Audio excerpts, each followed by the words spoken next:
Si on veut se débarrasser des OQTF, il faut organiser comme fait Trump avec ICE, des sortes de grandes rafles un peu partout. Donc c'est là que vous êtes devenu d'abord citoyen israélien et puis ensuite vous avez décidé de vous engager dans l'armée israélienne. Alors au départ vous êtes dans une unité de relations avec la presse, hein, c'est plutôt cool. Une semaine. Essayant d'attraper le plus d'étrangers en situation irrégulière, on commet aussi des injustices. On peut pas faire ça sans commettre parfois des injustices. On a bien vu la dame qui se fait. C'était dans le bureau donc ça me convenait pas, donc j'ai demandé un peu à droite à gauche et finalement je suis allé dans les gares frontières, à la frontière de Bethléem. Non, les Magaves, ils font pas l'unanimité en Israël, hein, ceux-là. Les Magaves non, ils ont l'impression d'être assez durs, c'est eux qui procèdent au contrôle. Le 23 février, une grande manifestation contre la loi Accoyer qui demandera aussi que soit mis fin à votre mission auprès de Nicolas Sarkozy. Faut dire que vous n'avez pas arrangé votre cas. Dans Libération, à la question quels sont les bienfaits de la colonisation, vous avez répondu la France a construit des routes, des dispensaires, a apporté la culture et l'administration. Vous racontez les intrusions dans les chambres des Palestiniens la nuit, l'humiliation ressentie par les enfants quand ils voient leur père se faire battre. C'est un antisémitisme qui vient essentiellement d'une partie de la population musulmane qui essaye d'effrayer les juifs dans le meilleur des cas ou dans le pire des cas, qui parfois quand il y a ou un mot d'ordre les tue ou quand il y a des déséquilibrés aussi.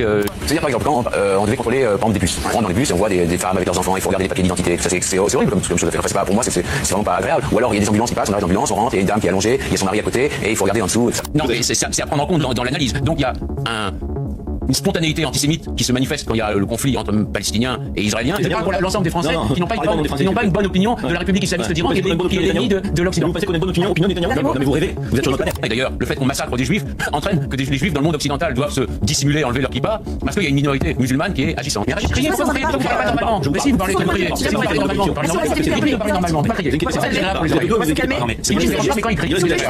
c'est dû en partie aussi à une immigration qui est incontrôlée, qui vient en partie de pays musulmans. Moi, je pense qu'il y a un vent qui souffle qui rappelle celui de l'affaire Dreyfus, c'est-à-dire un antisémitisme qui s'installe un peu partout en Europe de l'Ouest. Décomplexé, oui, décomplexé. Mais on peut voir aussi les choses différemment. Il y a 6 millions de musulmans, il y a 600 000 juifs. Les musulmans, beaucoup travaillent sur les chantiers, ont accès à des explosifs, peuvent avoir accès à des armes à feu. S'il y avait un mot d'ordre pour tuer des juifs, il pourrait y avoir un attentat tous les jours. Ils viennent de pays antisémites et une partie d'entre eux a apporté leur antisémitisme avec eux.